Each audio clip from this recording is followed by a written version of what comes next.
అట్లాగే అధ్యక్ష మీరు తీసుకొచ్చిన అప్పులు ఏందని కూడా చెప్తా ఉన్నాం. సరే అదొక్కటి చెప్పమంటే చెప్తా, లేదంటే అప్రొప్రియేషన్ అప్పుడు చెప్తాం మీకు.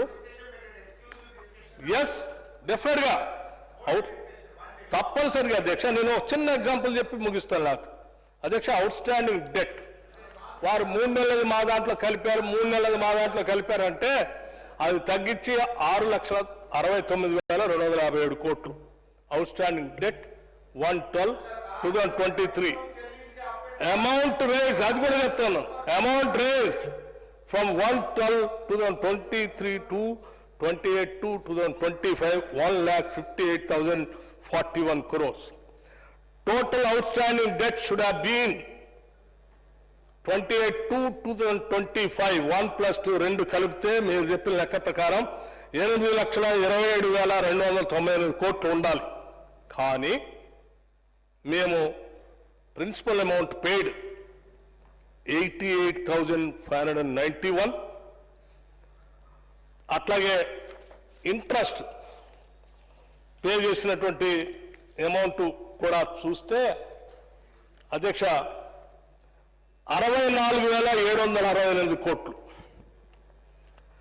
అది ఇది కలిపితే principal amount repayment and interest repayment కలిపితే 1,53,359 కోట్లు మేము కట్టింది. ఇక అప్పు రూపేణా నేను చెప్తున్నా, అప్పు రూపేణా ఈ రాష్ట్రం మీద ఈ సంవత్సరానికి అప్పు అప్పు అప్పు అప్పు తీసుకొచ్చి మీ అప్పులే కడుతున్నాం స్వామి. 10 ఏళ్ళు మీరు అప్పులు తీసుకొచ్చి రాష్ట్రం మీద పడేస్తే ఆ అప్పులు మీ తప్పులు సరిచేయటాక నిద్రలేక వస్తా ఉన్నాను. ఆ అప్పులు తప్పులు సరిచేయటానికే మేమేదో 1,00,000 కోట్లు అప్పులు తెచ్చామన్నా, అప్పులు తీసుకొచ్చి మీలా దోబరా చేయాలి. మీరు తెచ్చిన అప్పు ఆ అప్పు కట్టడానికే 1,53,359 కడితే చివరికి కేవలం బ్యాలెన్స్ ఇస్ ఓన్లీ 4,682.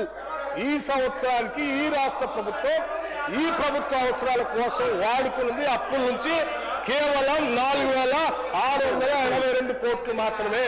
మిగతాదంతా మీ అప్పులు మీ వడ్డీలు కలిపి సరిపోయింది. అధ్యక్ష బ్యాలెన్స్ ఉంటుంది అధ్యక్ష, ఎక్కడ పోతుంది అధ్యక్ష. ఎందుకు మీకు నేను ఇవన్నీ లెక్కలన్నీ సిస్టంలో ఉండే అధ్యక్ష. అధ్యక్ష ఈరోజు మీరు చెప్పినట్టు మేము అప్పులు వేసుకొచ్చి మా రాష్ట్రం మీద మా కోసం ఖర్చు పెట్టుకుని ఉంటే ఇవాళ అప్పు 7,19,150 కోట్లు ఉండాల్సింది కేవలం దీనికే పరిమితం ఏందనంటే మేము ఎంత జాగ్రత్తగా ఈ రాష్ట్రాన్ని కాపాడుతున్నాం అర్థం చేసుకునే అధ్యక్ష. దీని ఆల్ అకౌంట్స్ అన్ని అందుబాటులో ఉన్నాయి, మీకు కావాలంటే మీకు పంపిస్తాను అధ్యక్ష. ఏ దాచుకోవట్లేదు, టోటల్ ట్రాన్స్పరెంట్ ఎవ్రీథింగ్. ఇది కూడా పంపిస్తాం మీకు, టోటల్ ట్రాన్స్పరెంట్ అధ్యక్ష. నేను మీలాగా అధ్యక్ష మీలాగా 4 గోడల మధ్య బంధించుకొని ఎవరికి ఏమి చెప్పకుండా ఎవరిని కలవకుండా మూసేసి ఈ పాలన చేయదలుచుకోలేదు. Total doors are open, transparent. మా సెక్రటేరియట్ కానీ మా కార్యాలయాలు కానీ నేను ఇప్పుడు ఓపెన్ గా చెప్తాను. మీ సభ్యులందరికీ, గౌరవ సభ్యులందరూ చెప్తున్నాను, ఈ ప్రభుత్వం ఆల్ ద టైం 24/7 మీకు డోర్లు ఎప్పుడు ఓపెన్ చేసి ఉంటాయి. ఎప్పుడు ఎవరు ఏ మంత్రి వచ్చి కలవాలన్నా కలవచ్చు, ఏ సమస్య పరిష్కారం కావాలన్నా మీరు రిప్రజెంట్ చేయొచ్చు. మీలాగా మేము తలుపు బంద్ చేసి ఉంచో లేకపోతే దాచి ఉంచో అధ్యక్ష. It is an open offer. మా ముఖ్యమంత్రి గారు కూడా చెప్పమన్నారు. అట్లాగే అధ్యక్ష సంపద మీరు ఏ రకంగా పెంచుతున్నారు, ఏం ఆదాయ మార్గాలు చూపిస్తున్నారు, నేను చాలా మార్గాలు చూశాను.